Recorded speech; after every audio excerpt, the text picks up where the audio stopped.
মা তো সেদিনও কেঁদেছিল সন্তান নিজে হাতে খেতে পারে না বলে। আজও মা কাঁদে সন্তান তার মাকে দুমুঠো খেতে দেয় না বলে। মনে রাখবেন সব সময়ের জন্য, বাবা যখন বেঁচে থাকে তখন বাবাকে একটা ফুলের মালা পরাতে হয়। বাবা মরে যাওয়ার পরে বাবার ছবিতে মালা দিয়ে কি হবে? বাবা তো পেল না। মা যখন বেঁচে থাকে তখন মাকে একটু খেতে দাও, মা মরে যাওয়ার পরে পাড়ার লোককে ডেকে খাইয়ে কি হবে? মা তো পেল না। যতই যাও না মন্দির মসজিদ, যতই যাও না তীর্থস্থান, বাবা মাকে না ভালোবাসলে পাবে না কোনোদিন ভগবান।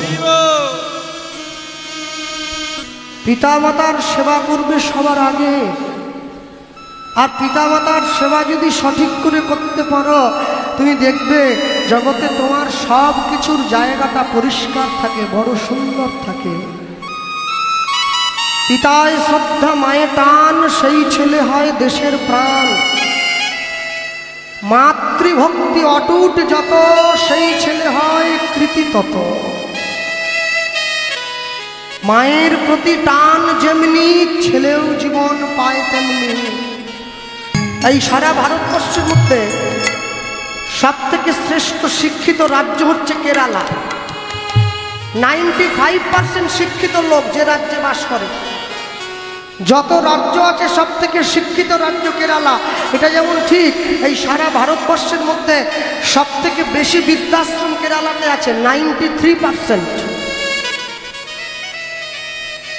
তাহলে শিক্ষিতর দিক দিয়েও শ্রেষ্ঠ, বাবা মাকে বৃদ্ধাশ্রমে পাঠিয়ে দেওয়ার দিক দিয়েও শ্রেষ্ঠ। শোনো, যতই দুর্গা পুজো করো, যতই কালী পুজো করো, যতই লক্ষ্মী পুজো করো, যতদিন পর্যন্ত পথের দুর্গাকে অত্যাচার করা বন্ধ না করবে, যতদিন পর্যন্ত সংসারে বৃদ্ধ পিতামাতাকে চোখের জল না মুছিয়ে দেবে, যতদিন পর্যন্ত সমাজে বয়স্ক মানুষদেরকে যোগ্য সম্মান না দেবে, তুমি পিছিয়ে পড়ছো, তুমি আরো পিছিয়ে পড়বে। মাটির প্রতিমা পুজিস রে তোরা, ঘরের মাকে তো তোরা পুজিস রে। হ্যাঁ, আমাকে অনেকে বলে, আমার বাবা বলতেন যেন কৃষ্ণ, মনে রাখবে মেদিনীপুরে তো জলের বড় কষ্ট। তা আমাদের বাড়িতে একটা জলের কল আছে, আর প্রচণ্ড গরমে কারো বাড়ির কলে জল উঠছে না, আমাদের বাড়ির কলটাতে ঝিরিঝিরি করে জল পড়ছে। একাদশীর দিন তুমি মালা জপ করছো দুতলার বারান্দায় দাঁড়িয়ে, এমন সময় তুমি দেখছো পাড়ার মায়েরা তোমার বাড়ির কলে জল আনতে এসেছে। তুমি কাউকে কিছু না বলে ছাদ থেকে নেমে এসে রাতের অন্ধকারে জলের কলটায় তালা লাগিয়ে দিলে বাবা। শেষের দিনে কিন্তু তোমায় জল বিনে চলে যেতে হবে। তুমি সকলের কাছ থেকে জল কেড়ে নিয়েছ, ঈশ্বর তোমার কাছ থেকে জল কেড়ে নেবে। আজকে আপনি বৌমা হয়ে, স্ত্রী হয়ে যে সংসারে এসেছেন, আপনার 10 বছরের ছেলে কাছে দাঁড়িয়ে আছে, আপনি আপনার শাশুড়ি মায়ের কাছ থেকে ভাতের থালাটা টেনে নিয়ে গেলেন। মনে রাখবেন আপনার ছেলে কিন্তু কাছে দাঁড়িয়ে দেখছে যে আমার মা ঠাকুমার কাছ থেকে ভাতের থালাটা টান দিয়ে নিয়ে গেল। একদিনকে আপনিও এই সংসারে আপনার ছেলেকে বিয়ে দিয়ে বাড়িতে বৌমা আনবেন, সেদিনকে আপনার বৌমা আপনার কাছ থেকে খাবারের থালাটা টান দিয়ে কেড়ে নিয়ে যাবে। সেদিনকে আপনাকে দাঁড়িয়ে দাঁড়িয়ে চোখের জল ফেলতে হবে। কেন? বোঝাটা আপনি বেঁধেছেন, অন্য কেউ বইবে কেন? ওটা আপনাকেই বয়ে নিয়ে যেতে হবে। কদিন আগে মুসলমান ভাইদের রোজা মাস চলে গেল।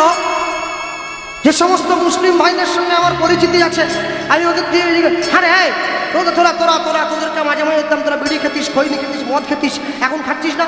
ধর, তুমি পাগল হলে নাকি? আল্লাহর মাস চলছে, রোজা মাস। এই মাসে নেশার জিনিসে হাত দিলে তো আল্লাহ আমাদের প্রতি বিরুক্ষ হয়ে যাবে গো। তুমি বোঝো না? এই মাসে নেশার জিনিসে হাত দিয়ে দিলে। যে মুসলমান হয়েছে, নিজের ধর্মের প্রতি নিজে কত সুন্দর চিনে নিয়েছে, নিজের ধর্মকে সম্মান করছে। আল্লাহর মাস চলছে, রোজা মাস চলছে, আমরা নেশার জিনিসে হাত দেবো না। আস্তে, আমার গ্রামে হরিনাম হচ্ছে, 3 পেটি মদ এনেছে। কিরে গ্রামে কীর্তন, তোরা মদ আনলি? বলে আজ খাবো না তো কবে খাবো? বাঙালি ধর্ম পালন করছে, হ্যাঁ, ধর্মের গুরুত্ব বোঝে না, উৎসবের গুরুত্ব বোঝে না। মুখে মেখে কত রং, সেজে কত ঢং, দেখাচ্ছে কত ঢং। তারা ভগবানের মূল্য বুঝলো না। আজ বুঝবে না তো বুঝবে কখন? মনে রাখবে, বাড়ির ছেলে মেয়েদেরকে শুধু গুড মর্নিং গুড ইভিনিং বলা শেখালে হবে না। হরে কৃষ্ণ বলা অভ্যাস করাও, জয় নিতাই বলা অভ্যাস করাও, রাধে রাধে বলা অভ্যাস করাও, সাধুগুরু বৈষ্ণবের চরণধুলি মাথায় নেওয়ার অভ্যাস করাও। জগতের কর্তা জেনা ভজে বাপ, জন্মে জন্মে পিতৃত্ব হিতার, জন্মে জন্মে তাপ। তুমি আজকে না বোঝালে এরা বুঝবে কবে? 4 বছরের ছোট ছেলে টিভির পর্দায় দাঁড়িয়ে নেহা কক্করকে বলছে হাই হ্যালো ছাড়ো, হরে কৃষ্ণ বলো। কে বলেন?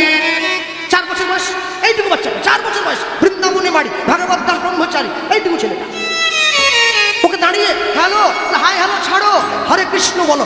4 বছরের ছেলে হরে কৃষ্ণ বলে। 80 বছরের বুড়ো সে বাদকুল্লা বাজারের মোড়ে বসে সন্ধ্যের পরে তাস খেলে। 4 বছরের ছেলে চৈতন্য হয়ে গেছে, 80 বছরের বুড়ো চৈতন্য হয় নাই। হ্যাঁ, লোকে আবার বলে এই তো খাওয়ার বয়স, আজ খাবো নি তো কবে খাবো? একবার মনে নেই তোমার? তুমি খেতে খেতে পুরো সংসারটা খেয়ে ফেললে, এখনো তোমার স্বাদ যায়নি, তুমি আরো খাবে, এখনো খাবে। হাতে বেল্ট, কোমরে বেল্ট, পায়ে বেল্ট, মাজায় বেল্ট, বুকে বেল্ট, গলায় বেল্ট, কপালে বেল্ট, এত বেল্ট জড়িয়ে বসে আছে, তাও খাওয়ার শখ যায় না। মনে রাখবে, মানুষ তো বড় অদ্ভুত। মানুষ না চায় নিজের ভালো আর না চায় অপরের ভালো। যে চাইবে লোকের মন্দ, তার মন্দ করে গোবিন্দ। অপরের মঙ্গল চাইবে, অপরের ক্ষতি চাইবে না। যে তোমার শত্রু হবে, তুমি তার ক্ষতি চাইবে না। হ্যাঁ, হাতি রাস্তা দিয়ে চলে যায়, কুকুরগুলো বড্ড ঘেউ করে। হাতি বলে আমায় ঘেউ করছো কেন? কুকুরগুলো বলছে তুমি এত বড় হলে কি করবে? হাতি বলে ওরে পাগল, আমি কেন বড়, এ কি আমার দোষ রে? ভগবানকে গিয়ে বল যে আমায় বড় বানানো। কুকুরগুলো বলে আমরা ভগবানকে বলবো না, আমরা তোমাকে ঢেউ করে টেনে নিজেদের জায়গায় নামিয়ে আনবো। আপনি যখন মালা তিলক নিয়ে রাস্তা দিয়ে চলে যাবেন, অনেকে আপনার পিছনে ঘেউ করবে। খবরদার, ওই দিকে তাকানোর দরকার নেই। যে ঘেউ করছে করতে দেন। প্রতিটা মানুষের জীবনে লক্ষ্য আছে তো নাকি? শিশুর দেখি যে লক্ষ্য মাতৃদুগ্ধ পানে, মাতৃদুগ্ধ পানে। মাতালের লক্ষ্য দেখি মদের সন্ধানে, মদের সন্ধানে। বানরের লক্ষ্য দেখি ফলেরই বাগান, ফলেরই বাগান। শকুনের লক্ষ্য দেখি ভাগাড়ের সন্ধান, ভাগাড়ের সন্ধান। শিয়ালের লক্ষ্য মরা নিয়ে টানাটানি, টানাটানি। নিন্দুকের লক্ষ্য দেখি পরনিন্দা গ্লানি, পরনিন্দা গ্লানি। সতী খুঁজে পুঁজিবারে পতির চরণ, পতির চরণ। অসতীর লক্ষ্য দেখি হরে কিসে পরের মন, কিসে পরের মন। এই জগতে বারে বারে যেদিকেতে চাই, যেদিকে চাই। পৃথক পৃথক লক্ষ্যের মানুষ দেখিবারে পাই, দেখিবারে পাই। কারো লক্ষ্য উচ্চ, কারো নিচ, অতি ঘৃণ্য, অতি ঘৃণ্য। কেহ বা বিদ্রুপের পাত্র, কেহ ধন্য ধন্য। কেহ ধন্য ধন্য। সব লক্ষ্য মাঝে কার লক্ষ্য শ্রেষ্ঠ বলে মানি, শ্রেষ্ঠ বলে মানি। যার লক্ষ্য রাধা গোবিন্দের রাঙা চরণ দুখানি। রাধা গোবিন্দে, রাধা গোবিন্দে চরণ দুখানি। জীবনের লক্ষ্যবস্তু স্থির করে নাও। লক্ষ্যবস্তু স্থির করতে না পারলে তোমাকে জীবনের পিছন থেকে পিছিয়ে পড়তে হবে। তুমি জীবন থেকে হাত গুটিয়ে নেবে, তুমি কোনোদিন জীবনে সঠিক উদ্দেশ্যে পৌঁছতে পারবে না। আস্তে রামকৃষ্ণ মিশনের একজন স্বামীজি বলেছিলেন 500 টাকার বিনিময়ে যে মেয়ে মানুষ রাতের অন্ধকারে পর্দার আড়ালে গিয়ে কাপড়টা সরিয়ে দিয়েছে নিজের অঙ্গের দুমুঠো ভাতের তাগিদায়, সমাজ তাকে বেশ্যা বানিয়ে দিয়েছে, তাকে পতিতা বানিয়ে দিয়েছে, তাকে ঘৃণিতা বানিয়ে দিয়েছে, তাকে উপেক্ষিতা বানিয়ে দিয়েছে। 500 টাকার বিনিময়ে যে অঙ্গের কাপড়টা সরিয়ে দিয়েছে তাকে বেশ্যা বানিয়ে দিয়েছে। 5 কোটি টাকার বিনিময়ে যে নিজের কাপড়টা সরিয়ে দিয়েছে সমাজ তাকে নায়িকা বানিয়ে দিয়েছে। মনে রাখবে, কিছু পয়সার জন্য যে অপরের সামনে নিজের অঙ্গের বসন সরিয়ে দেয় সে বেশ্যা নয়। অনেকগুলো টাকার বিনিময়ে 2 নম্বরই কাগজে যে সই করে দেয় সেও একটা বেশ্যা। ভাই হয়ে ভাইয়ের সম্পত্তি লুট করে নেয় যে ভাই, সেও একটা বেশ্যা।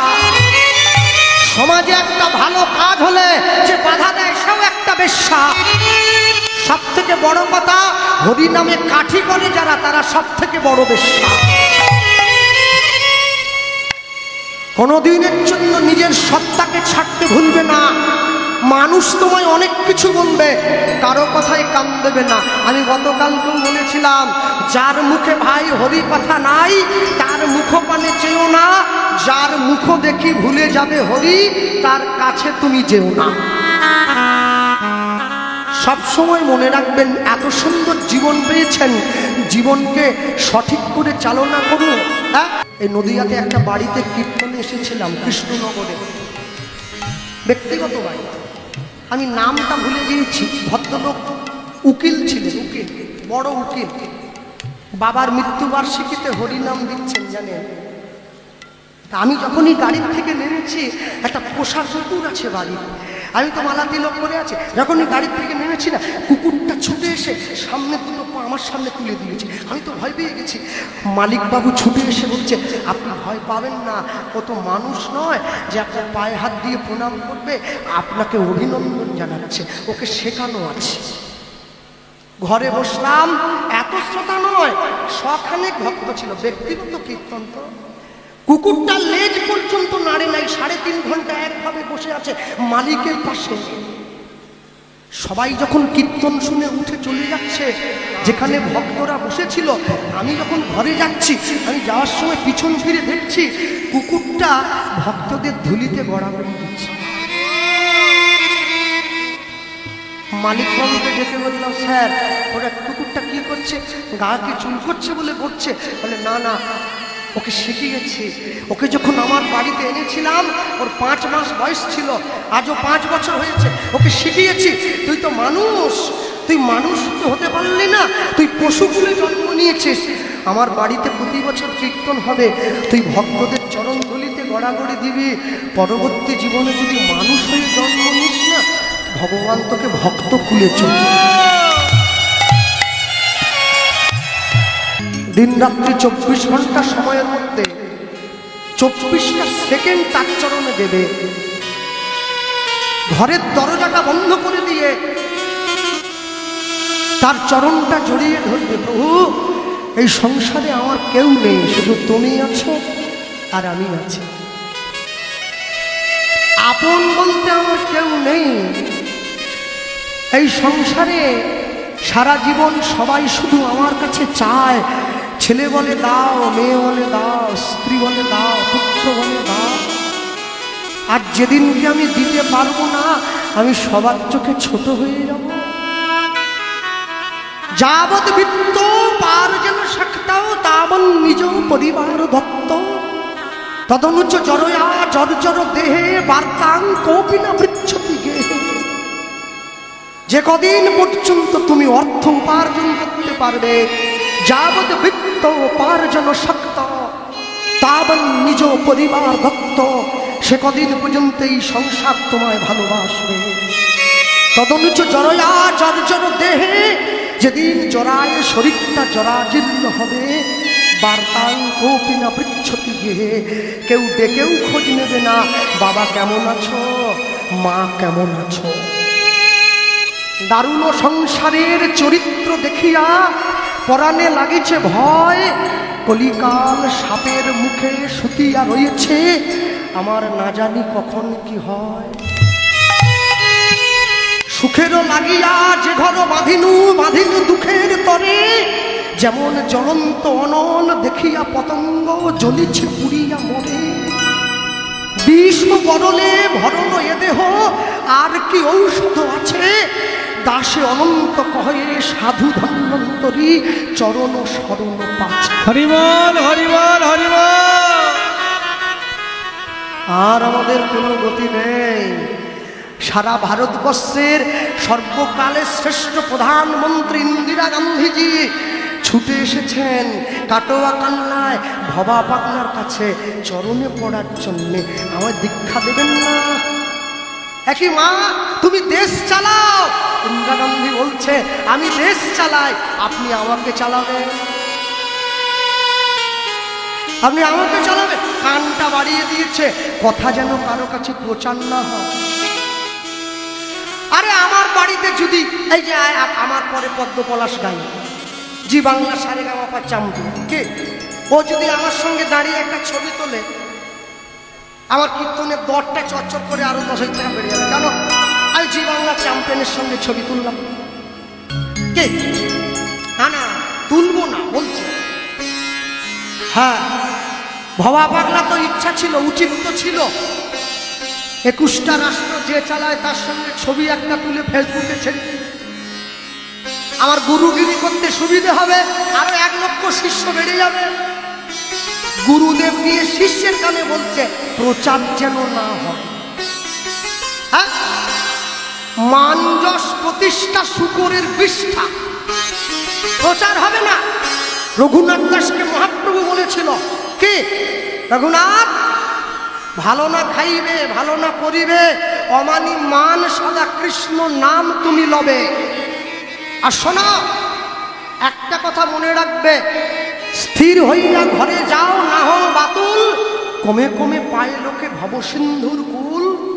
মর্কট বৈরাগ্য না করিবে লোক দেখাইয়া, যথাযোগ্য বিষয় ভুঞ্জ অনাসক্ত হইয়া। অন্তে নিষ্ঠা করিবে বাহ্যে লোক ব্যবহার, অচিরাতে কৃষ্ণ তোমায় করিবে উদ্ধার। হরিবল হরিবল। হাতে কাজ মুখে নাম সদাই করিবে, তুমি না ডাকিলেও কৃষ্ণ তোমারে ডাকিবে। গুরুদেব গিয়ে বলছে ইন্দিরা গান্ধীকে, আচ্ছা প্রচার যেন না হয়। ইন্দিরা গান্ধী বলছে, অতগুলো দেশ পেরিয়ে, দিল্লি থেকে অতগুলো রাজ্য পেরিয়ে আপনার কাছে এলাম, আমায় কিছু একটা দেবেন না? নিজের গলার রুদ্রাক্ষের মালাটা খুলে ইন্দিরা গান্ধীর গলায় পরিয়ে দিয়েছিলেন, বলেছিলেন, যতদিনে মালাটা তোর গলায় থাকবে তোর মৃত্যু যোগ আসবে না, আশীর্বাদ করে দেন, যা। রক্ষা কবচ দিয়ে দিয়েছে। যেদিনকে ইন্দিরা গান্ধীজি নিজের দেহরক্ষীদের হাতে গুলি খেয়ে মারা যান, সেই দিনকে স্নান করার সময় স্নানের ঘরে গলার মালাটা খুলে রয়ে গিয়েছে। গাড়িতে বসে মনে পড়েছে মালাটা পরা হয়নি, মনে বুঝে নিয়েছিলেন আজই আমার মৃত্যু আসন্ন, গুরুদেবের বাক্য লঙ্ঘিত হয়ে গেল। এত সোজা নাকি? হ্যাঁ, মহিমায় গুরু কৃষ্ণ এক করি মানো, গুরু বাক্য সদা হৃদে সত্য করি জানো। গুরুদেবের কথাটা সার করে ধরবে। হ্যাঁ, 10 বছরের ছেলে 15 বছরের ছেলে মায়েদেরকে বলবো, কালকে সকালেই গুরু দীক্ষা দাও, কালকে সকালেই দাও, এখনো যে যাওনি আগে দাও। 15 বছর তোমার ছেলের জীবন থেকে বৃথা চলে গেল, তোমার ভাবতে ভয় করছে না? 33 কোটি দেবদেবী ভারতবর্ষে ঘুরে বেড়াচ্ছে, তোমার বাড়ির ছেলে মেয়ে যীশু খ্রিস্টের লুঙ্গি ধরে হাঁটাখাঁচি করছে, তোমার লজ্জা করে না? হ্যাঁ, 25শে ডিসেম্বর ঝাউ গাছে চুনি লাইট দিয়ে সাজায় তোমার ছেলে, সারা বছর তুলসীতে জল দেয় না। ভাবো, একবার ভাবো, ছেলে মেয়ের জন্মদিনে কেক কাটবে না, মিষ্টি বিতরণ করবে, প্রদীপ জ্বালাবে, মোমবাতি নেভাবে না, ভগবানের প্রসাদ দেবে, তবে তো ছেলে মেয়ের জীবনটা সুখের হবে। হ্যাঁ, যে কদিন গ্রামে কীর্তন হবে, বাতকুল্লাবাসীর উচিত সে কদিন নিরামিষ সেবা করে হরিনাম শুনবে, তবে তো হরিনামের ফল পাবে, না হলে পাবে কি করে? মহাপ্রভুর ঘট বসেছে গ্রামে, বাবাজি মহারাজকে জিজ্ঞাসা করুন না কার নামে সংকল্প হয়েছে, বলবে বাদকুল্লা বাসীর নামে সংকল্প হলো, অন্য কারোর নামে হয়নি। এই দিকের মায়েরা বাবারা একটু এগিয়ে এগিয়ে আসো, পিছনের লোকে একটু বসার সুযোগ করে দাও। তোমরা এত লোক কেন গান শুনতে এসছো আমি বলবো, বাড়ি গিয়ে ঘুমাও না। হ্যাঁ, আমি তো পয়সার জন্য এসছি, ঘুরি ঘুরি দেখছি, সময়টা শেষ করে দৌড়ে গিয়ে শুয়ে পড়বো, ব্যাস কালকে সকাল টাকা নিয়েই দৌড়ে। হ্যাঁ, আপনারা পয়সার জন্য এসছেন বলুন? না না, আমি তো অর্থের জন্য এসেছি, আর আপনারা পরমার্থের জন্য এসেছেন। দুটো আশা তো এক নয়, দুটো আশায় তফাৎ আছে। হ্যাঁ, কাল সকাল 8টা, হ্যাঁ সকাল 8টায় যদি বেঁচে থাকি, যে গরম পড়েছে, আমি একটা কথাই বলবো, মজা করছে কি হাসির ছলে বলে গেলাম সবাইকে, হ্যাঁ যেই ফুলই ফুটুক, জোড়া ফুল আর পদ্ম ফুল, আপনারা বেশি করে জল খাবেন সকলে, কারণ যে গরম পড়েছে জল যদি কম খান আপনি ফুটে যাবেন। আপনি ফুটে গেলে কোন ফুল ফুটলো দেখার জন্য কে থাকবে? আগে জল খেয়ে নিজেকে সুস্থ রাখুন। ওই যে জল দিচ্ছে দেখো, ওই এই আগে সুস্থ রাখছে, এইবারে ফুলকে ফুটবে, এইবার দেখা যাবে, সে কথা দেখা যাবে। আচ্ছা, রাধারানী যে প্রদীপটা নিয়ে দাঁড়িয়ে আছে, প্রদীপের আলোটা বেশি উজ্জ্বল না রাধারানীর বদন কমলটা বেশি উজ্জ্বল? বদন কমলটা বেশি উজ্জ্বল। গোবিন্দ তাকিয়ে দেখছে, আজকে একটা প্রদীপ নয়, দুটো প্রদীপ জ্বলছে, একটা রাধা বদন প্রদীপ, একটা ঘিয়ের প্রদীপ। কিন্তু আশ্চর্য কি জানো, রাধা বদন প্রদীপটা যে জ্বলছে তার কাছে ঘিয়ের প্রদীপটা যেন ম্লান হয়ে যাচ্ছে, তাই গোবিন্দ চলে যেতে গিয়েও যেতে পারলো না, দাঁড়িয়ে পড়েছে। পরাণ বধূ আমার, পরাণ বধূ আমার। আস্তে, এই হচ্ছে মধুর রসের কথা। বৃন্দাবনে আমাদের ছোট একটা মঠ আছে কেশিঘাটের কাছে, জানো, পঞ্চকোশী পরিক্রমার ধারেই মঠটা আছে। আমি যখন প্রথম ব্রজে গিয়েছিলাম না বাবা, আমি 64 মহান্তের সমাধি দর্শন করে যখন ঘরে ফিরে আসছি, তা 64 মহান্তের সমাধি পরিক্রমা করে আমি যখন ঘরে ফিরে আসছি, হঠাৎ করে দেখছি এক ব্রজ মা, সে ভগবানকে সেবা দেওয়ার জন্যে, দুপুর হয়ে গেছে, তাড়াহুড়ো করে ভোগের থালাটা নিয়ে ঠাকুর ঘরে চলে যাচ্ছে। তাই মনে মনে চিন্তা করলাম, ভগবানের ঘরে যাচ্ছে, আমি দরজার বাইরে দাঁড়িয়ে দেখলে কেমন হয়, সেবা কী করে করছি। তা আমি যখন ভগবানকে ভোগ দেই, যখন আমার বাড়িতে ভগবানের সেবা হয়, তখন আমি তাকিয়ে দেখি দরজাটা বাড়ির বাইরে থেকে বন্ধ করে দেওয়া হয়, পর্দা দিয়ে দেওয়া হয়। এবার দরজার বাইরে দাঁড়িয়ে কীর্তন হয়, যার গুরু ঘরে যে নিয়ম আছে। কেউ বলে ভজ পতিত উদ্ধারণ শ্রী গৌর হরি, কেউ বলে ভজ ভগত বৎসল শ্রী গৌর হরি।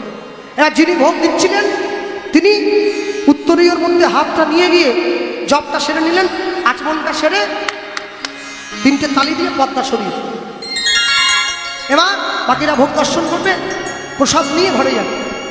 এটা আমি বাংলার কথা বলছি।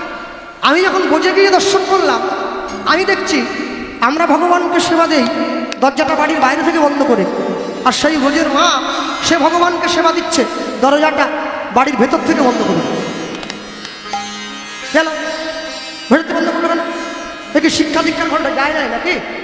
দাঁড়িয়ে রইলাম বাইরে। আধ ঘন্টা পরে দরজা খুলে সেই মা বাইরে বেরিয়ে এসছে। আর বেরিয়ে যখন এসেছে আমি দেখছি একবারে ঘেমে নিয়ে গেছে, মুখটা মুছছে, দরজাটা খুলেই দেখছে। এবার কি ব্যাপার? আমি বললাম, মা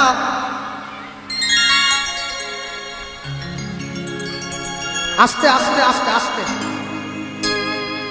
এত কথা বলো না গো, এত কথা বলো না।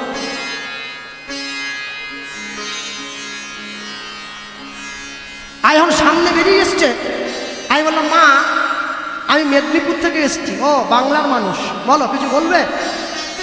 বলছিলাম, মা আমি যখন ভগবানকে দুপুরবেলা সেবা দেই, আমি সেবা দেওয়ার সময় দরজাটা বাড়ির বাইরে ভিতর থেকে বাইরে থেকে বন্ধ করে দিই, কিন্তু আপনি ভেতর থেকে বন্ধ করলেন কেন? এটা কেমন সেবা? ব্রজের মা আমাকে কি বললো জানেন? এটা আমি তোমায় বলতে পারবো না। সে কি? যদি বলতে নাই পারেন তাহলে সেবা কিরম করে দিচ্ছেন?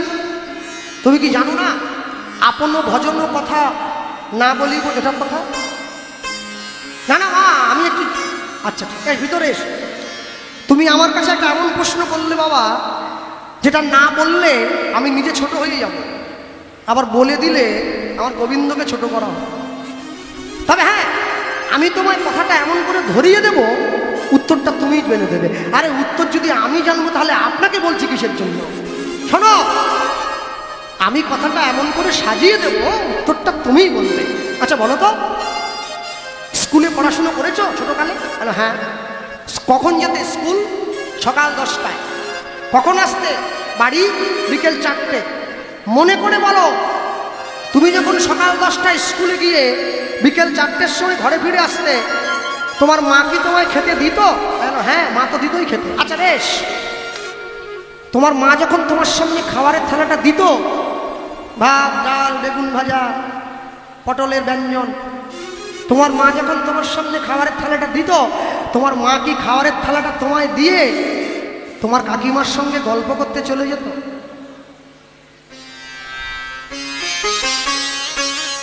যারা ভগবানকে নিত্য ভোগ দেন তাদের জন্য বলছি। আরে না না, মা চলে যাবে কেন? মা আমার কাছে বসে থাকতো। কেন থাকতো? বোকার মতো কথা হচ্ছে না? কেন থাকতো আবার কি? ছেলের কখন কোনটা লাগবে মা তো দেবে। ডাল চাই, পটল ভাজা চাই, বেগুনি চাই, তাহলে উত্তর তো তুমি দিচ্ছ, আমায় বলছো কেন?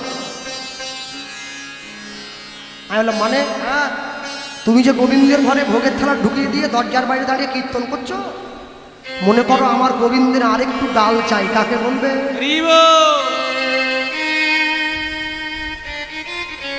আমার মতো মূর্খ মানুষের এ কথার মূল্য বোঝার ক্ষমতা নেই। আদৌ সারা জীবনে হবে কি আমি বলতে পারছি না। আরে চাই মানে কি? আপনি কি বলবেন? আমরা বেশি করে দিয়েছি, হ্যাঁ, বড় থালায় অন্ন দিয়েছি, বড় বাটিতে ডাল, হ্যাঁ বড় বাটিতে ব্যঞ্জন, আপনি কি বলেন কি চাই মানে? যতই বেশি দাও বাবা, জল তো 1 কলসি দাওনি, ওটা 1 গ্লাস দিয়েছ। আজকে আলু পটলটায় বড্ড ঝাল হয়েছে, গোবিন্দের মুখে কটু লাগছে, আর একটু জল হলে আমার প্রভুর ভালো হতো, কাকে বলবে? ওই জন্য কাছে বসে থাকি, রসই পারো সবে নিয়ে যাব। বৃন্দাবনের লোক সেবা বলে না, বলে খাওয়াবো, খাওয়াবো, মুখ ধোয়াবো, মুখ মোছাবো। ছেলেটা এত দুষ্টু না, শুধু বাইরে বেরিয়ে চলে যায় এই রোদ্দুরে। একটা ছোট লাঠিও রেখেছি জানো, ওটা দিয়ে আবার ভয় দেখিয়ে ঘুম পর্যন্ত পাড়াতে হয়। বলো কি গো? যার চোখ দেখে রাবণ কুম্ভকর্ণের মতো বড় বড় বীর সব ঠান্ডা হয়ে গেল, তুমি তাকে প্যাকাটি দিয়ে ভয় দেখাচ্ছ, বলে ওটাই তো ভালোবাসা। তোমরা বাংলার মানুষ ভগবানকে সব দিলে, ভালো ঘর দিলে, ভালো মন্দির দিলে, ভালো সেবা দিলে, ভালো সেবার দ্রব্য দিলে, কিন্তু মনটা তো দিতে পারো নাই, নিজের কাছে রেখে দিয়েছ। আমরা ব্রজের মানুষ কিছু দিতে পারি নাই, শুধু মন গোবিন্দ চরণে দিলাম। যখন আমি ছোট ছিলাম দেহ গোবিন্দ চরণে দিলাম, চরণে দিলাম। যখন আমি বড় হলাম মন তার চরণে দিলাম, তার চরণে দিলাম। দেহ মন যদি তার হয়, তার আমি কি আর আমার আছি? আমার আছে। আমি তো তার, আমি তো তার, আমি তো তার। সবসময়ের জন্য ভগবানকে যখন দেবে 16 আনা ভর্তি করে দেবে, কখনো যেন পূরণ না থাকে। তুমি ঠাকুর ঘরের মধ্যে গিয়ে ঢুকেছ, ভগবানের নাম গাইছ, তোমার ছেলে তোমায় ডাক দিল, মা খিদে পেয়েছে, উঠে চলে এলে, ভজন কিন্তু বাধা হয়ে গেল, আর হবে না, আর হবে না। খুব সাবধান।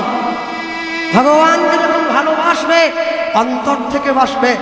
রাধারানীর ভালোবাসাটা দেখো, বধূ ওই না বেশে আইস তুমি দাঁড়ায়ে রয়েছি আমি লুদ্ধনি গয়না বেশে আইসো তুমি দাঁড়ায়ে রয়েছি আমি। দুটো ছেলে ছুটে এসেছে আর ওই বীরভূম থেকে প্রসেনজিৎ ছুটে এসেছে 140 কিলোমিটার মোটর সাইকেলে করে। ও এসেছে যাক, বলতে গিয়ে বলবো বাংলার মানুষদের মধ্যে নতুন একটা ফ্যাশন দেখছি আমি কিছু বছর ধরে। জপের মালা হাতে নিয়ে বাজারে চলে যায়। হ্যাঁ, এই আঙুলটা বাড়িয়েছে, বিষ আঙুল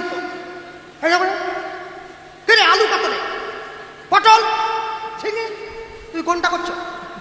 কোনটা করছো? মালা করছো, ঝিঙে কিনছো, কোনটা করছো? হ্যাঁ, কেউ দুঃখ পাবেন না। যাইবে দক্ষিণে বলিবে পশ্চিমে, দাঁড়াইয়ে উত্তর মুখে, গোপনের প্রেম গোপনে রাখিবে থাকিবে পরম সুখে, এ কথা দ্বিজ চণ্ডীদাস ঠাকুরের শ্রীমুখে। মালা সংগোপনের বস্তু, লোক দেখিয়ে বলি বানাচ্ছ। আর গুরুদেব বলে মালা যখন করতে বুঝবি ঘরের দরজা বন্ধ করে দিবি, বউ যদি ডাকে দাঁড়া টাকা গুনছে হার গড়াবো। তুই কে মালা নিয়ে কি? হ্যাঁ, একটা 12 মুন্ডা প্যান্ট পরে গায়ে একটা লাল চগড়া বগড়া গেঞ্জি পরে গলায় মোটা তুলসীর মালা চলে যাচ্ছে বাজারে। বৈষ্ণবতা কোথায় গেল? লোপ পেয়ে গেল। নবদ্বীপ হেনস্থান ত্রিভুবনে নাই, যাহা অবতীর্ণ চৈতন্য গোসাই। যাদেরকে থেকে বাংলা শিখবে তারাই আজকে অশিক্ষার অন্ধকারে ডুবে চলে যাচ্ছে। হ্যাঁ, নবদ্বীপ বাজারের মোড়ে, চাকদা বাজারের মোড়ে একান্ত আপন বিরিয়ানির দোকান ঝরে ঝরে পড়ছে, ঝরে ঝরে পড়ছে। খাসির মাংস ঝরে ঝরে পড়ছে। মানুষের যুব সমাজের ভবিষ্যৎ অন্ধকারে ঝরে ঝরে পড়ছে, ঝরে ঝরে পড়ছে, আর ঝরে ঝরে পড়ছে। মানুষ বিরাট লাভ করছে। হ্যাঁ, যে মাটিতে মহাপ্রভুর চরণের চিহ্ন পড়েছে সেই মাটিতে দাঁড়িয়ে খাসির মাংসের বিরিয়ানি কপ কপ করে খাচ্ছে, বলে ঝরে ঝরে পড়ছে, ঝরে ঝরে পড়ছে। আরে ভালোবাসা রে, বৃন্দাবনে যারা গরুর দুধ বিক্রি করে ওদেরকে কি বলে গো? বলো বলো। বাংলায় যারা ঘোষ এদেরকে কি বলে? বাংলায় যারা গরুর দুধ বিক্রি করে খাটালের মালিক এদেরকে বলে গয়লা। বৃন্দাবনে যারা গরুর দুধ বিক্রি করে ওদেরকে বলে গোয়ালা। কুলকুল কুলকুল করে বলে কালকে নৌকা বলে আর শুনলে শোনো নাই? গয়লা মানে কি? গয়লা মানে যারা বাছুরের গরুর সামনেটাকে বাছুরটাকে ধরে রাখে, নিজের সন্তানকে দেখার পরে গাভী তার স্তনে দুগ্ধ নিয়ে আসে, মালিক বাছুরটাকে খুঁটোতে বেঁধে রেখে দুধটা দুইয়ে নেয়, একে বলে গয়লা। গোয়ালা কাকে বলে? যে বাছুরটাকে আগে ছেড়ে দেয়, প্রাণ ভরে দুগ্ধ সেবা করে, তারপরে গিয়ে স্তন থেকে দুগ্ধটা নিয়ে আসে, তাকে বলে গোয়ালা। দুটো জায়গার মধ্যে অনেক তফাৎ আছে তো। হ্যাঁ, বৃন্দাবনের খেলা হলো মাঠে দৌড়া দৌড়ি, নবদ্বীপের খেলা হলো ধুলায় গড়াগড়ি। বৃন্দাবনের খেলা হলো বংশী বাদন, নবদ্বীপের খেলা হলো হরিনাম সংকীর্তন। বৃন্দাবনের খেলা হলো রাধে রাধে বলা, নবদ্বীপের খেলা হলো গৌর বলে পথ চলা। দুটো জায়গাকে এক করে দিলে হয় নাকি? মনে রাখবেন ভক্তমণ্ডলী ভক্তিমতী মায়েরা। আর যেই সঙ্গতে এসে দাঁড়িয়েছে ভগবান শ্রী গোবিন্দ রাধারানীর সামনে গিয়ে বলছে, রাধে এবার তুমি আমায় ছেড়ে দাও। আচ্ছা, পৃথিবীতে যত রকমের কৃষ্ণ ভক্তি আপনারা দেখতে পাচ্ছেন, এই সমস্ত ভক্তির উৎসকে বলুন তো? শ্রীমতী রাধা ঠাকুর, তাই তো? স্বয়ং গোবিন্দের চরণ সেবা করে। রাধারানী নিজে দাঁড়িয়ে বলছে, আমি কৃষ্ণ সেবার কি বা জানি। যে জানে সে বলে আমি কি বা জানি, যে জানে না সে বলে আমি সব জানি। যে বলে আমি সব জানি, প্রভু বলে তাকে আমি ক্ষমা মানি। বড় যদি হতে চাও ছোট হও আগে, নিজে যদি বড় বলো বড় তুমি নও, লোকে যদি বড় বানায়, বড় তবে তুমি হও। মনে রাখবেন, জগতে যাই কিছু করবেন না কেন, কোনোদিনও তার চরণ সম্বল করতে ছাড়বেন না। এক পকেটে মোবাইল থাকবে, আরেকটা পকেটে গীতা থাকুক, তবে তো জীবনে ব্যালেন্স থাকবে।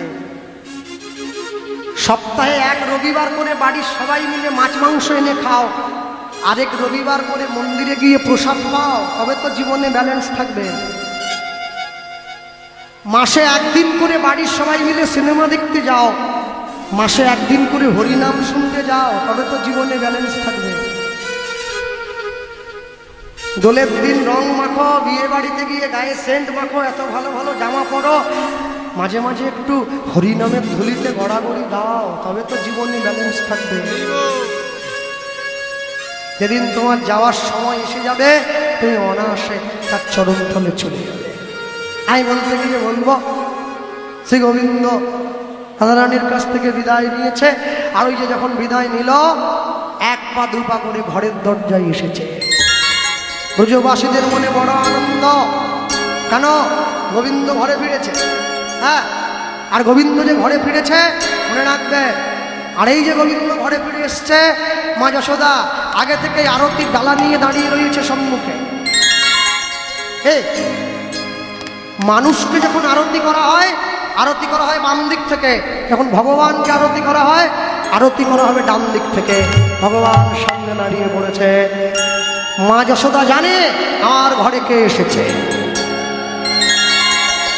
আর যখন সম্মুখে গিয়ে ভগবান দাঁড়িয়ে বলল, হ্যাঁ, তাহলে আমরা একসঙ্গে সবাই মিলে বলতে পারি, আরতি করে নন্দরানী, আরতি করে নন্দরানী, আরতি করে নন্দরানী, আরতি করে নন্দরানী, বালক মুখ হেরি রে, হেরি রে, হেরি রে। আরতি করে নন্দরানী, বালক মুখ হেরি রে, হেরি রে, হেরি রে। আস্তে একটু বাহু তোলা যায়। হ্যাঁ, বুঝেছ, একটু তালি দেওয়া যায়। আরতি করে নন্দরানী, আরতি করে নন্দরানী, বালক মুখ হেরি রে, হেরি রে, হেরি রে। উলুধ্বনি করে নন্দরানী, বালক মুখ হেরি রে, হেরি রে, হেরি রে। গাওত নব নায়রি গণ, আয়তন নায়রি গত, এবার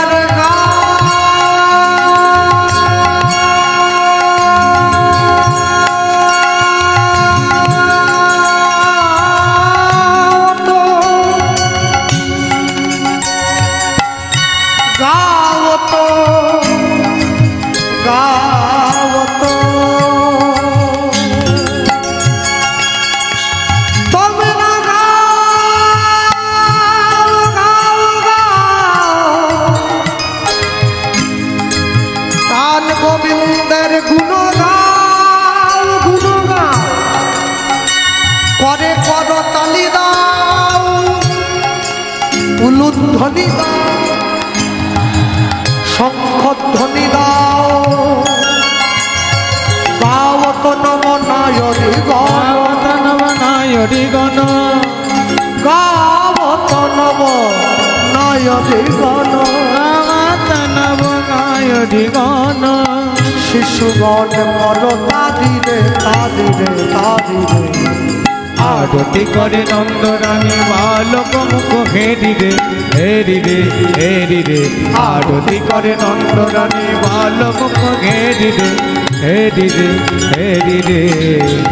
এবার রম্ভা ফল ঘৃত প্রদীপ, পাখির ঘিত প্রদীপ, রম্ভা ফল ঘৃত প্রদীপ, ফল ঘিত প্রদীপ, পুষ্প রচিত ধাদি। রম্ভা ফল ঘৃত প্রদীপ, ঘৃত প্রদীপ, পুষ্প রচিত ধাদি। রম্ভা ফল ঘৃত প্রদীপ, পুষ্প রচিত ধাদি। ব্রজ সুন্দরী সম উলু উলু দেয়, সুন্দরী গণ উলু উলু দেয় ব্রজ সুন্দরী উলু উলু দেয় ব্রজ সুন্দরী গণ উলু উলু দেয় শিশুগণ কর তাদিরে তাদিরে তাদিরে আরতি করে নন্দরানী বালক মুখ হেরিরে হেরিরে আরতি করে নন্দরানী বালক মুখ হেরিরে হেরিরে হেরিরে